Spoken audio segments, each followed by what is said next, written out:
We return now to France. Yesterday's attacks, among other things, put a spotlight on the growing tensions between the country's Muslim and immigrant community and a large portion of French society. NewsHour's Thompson got a first-hand account of that divide on a recent reporting trip to the southern city of Marseille. This city of more than 850,000 is France's second largest and one of its most diverse. About 500 miles southeast of Paris and on the Mediterranean, Marseille is home to tens of thousands of immigrants from throughout Europe and more recently from North Africa. By some estimates, the city is now 30 to 40% Muslim, one of the highest concentrations of Muslims anywhere in this overwhelmingly Catholic country. Even before yesterday's attack, and even before two other recent attacks in France by Muslim men, tensions in Marseille between Muslims and non-Muslims had been rising. It's awfully complicated, all of this with the arrival of the foreigners who have changed everything in the town of Marseille. Retired photographer Claude de Gaham has lived in Marseille his entire life. He says he's felt things change over the years. Before, everyone knew each other. Even the first immigrants in Marseille, the Italian, Spanish, all of that, it all worked fine. Perhaps because it was the same religion. But what came after? It's a lot more complicated, less integrated. And that, he says, has given rise to uneasiness. Difficult encounters are already occurring. The old Marseillais are annoyed to have people who come and bother them in their hometown, because we have our ways. And the new arrivals feel not well accepted, and so you feel their hatred increasing. You can see it in the buses. There are fights, and that didn't happen before. We asked if he believed new immigrants are to blame. I'm absolutely convinced that the main problems come from this. There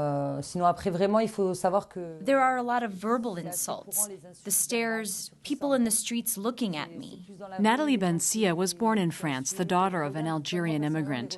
She converted to Islam in her early 20s and is now married to an imam.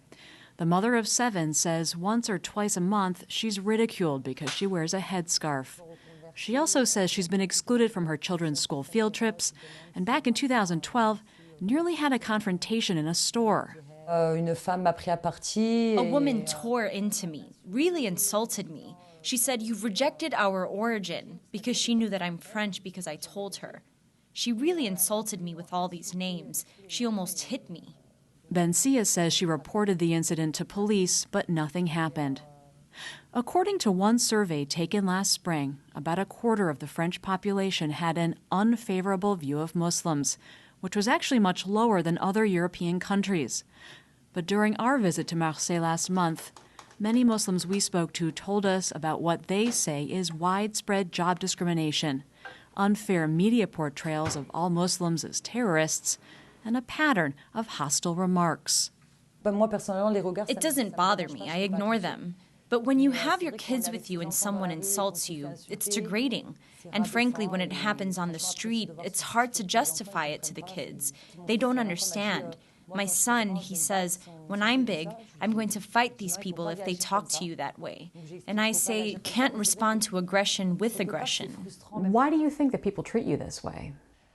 I think it's fear of the other, and also a lack of understanding of our religion. Also, I think that Muslims don't make enough effort to reach out and to explain the fundamentals of our religion, that there is a lot of respect for others. We also heard stories about a right-wing politician from Marseille, Stéphane Ravier, whose actions as mayor offended some members of the Muslim community. He once interrupted a Muslim wedding because the bride was wearing a veil covering her face, a violation of French law. He explained it to us this way. We have an identity and we also have laws. So French law forbids anyone to be entirely veiled. So I have only applied the law. There's absolutely no Islamophobic, racist, or extremist motivation on my end. Last September, Javier was elected to the French National Senate, the first time in history anyone from the far-right National Front Party had been elected to that body. The National Front has gained ground in France as worries about the economy and security have grown.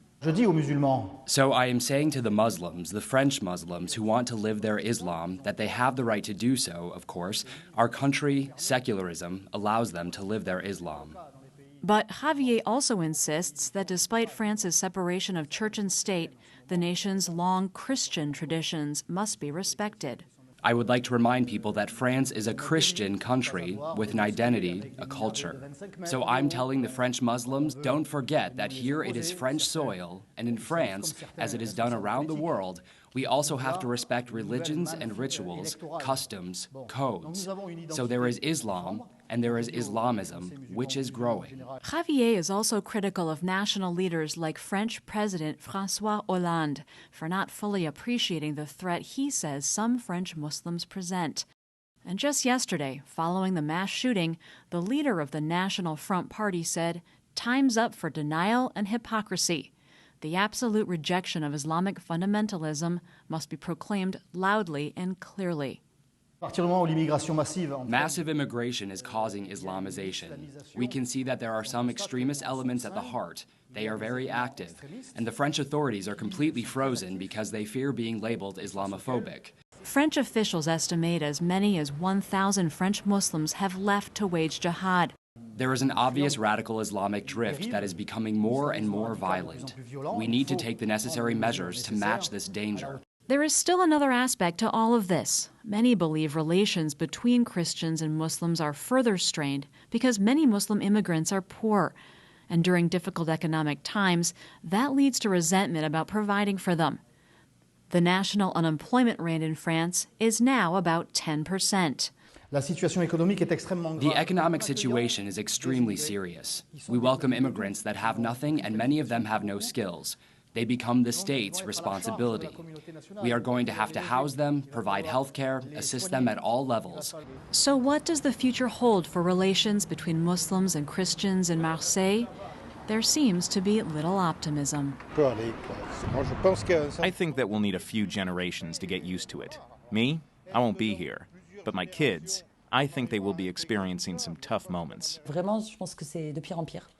It's getting worse and worse, and frankly, I don't think it's going to get better. For the NewsHour, I'm Megan Thompson, reporting from Marseille, France.